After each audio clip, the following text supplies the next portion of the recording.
Pulling the trigger at the pump is a painful business, particularly if your business is driving. It's just getting to a point where, is it worth it anymore? It's just, well, I'm taking no wages out at the minute. I'm funding the extra fuel costs.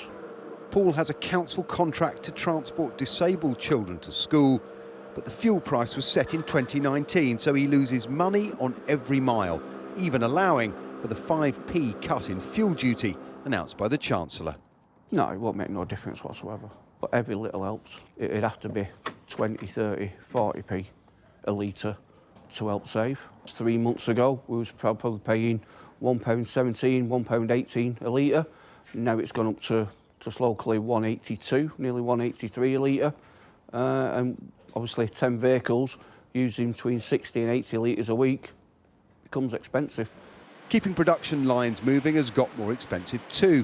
There's no energy price cap for business and no new measures to help companies like this packaging manufacturer.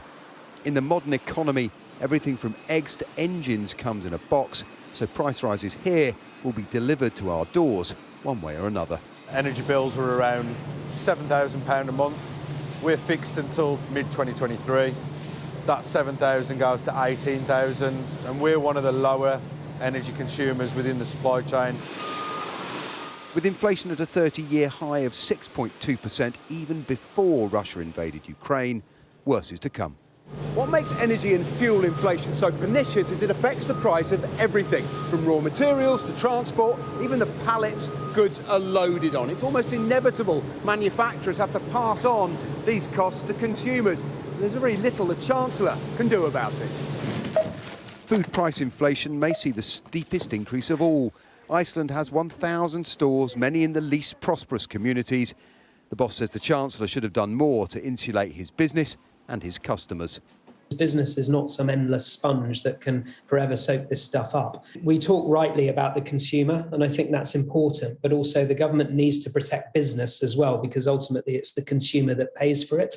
So what I would have liked to have seen was a price cap on energy for business. Rebuilding the economy after COVID was never going to be straightforward. Businesses face the hardest year yet, knowing they'll have to stand or fall alone. Paul Kelso, Sky News in Staffordshire.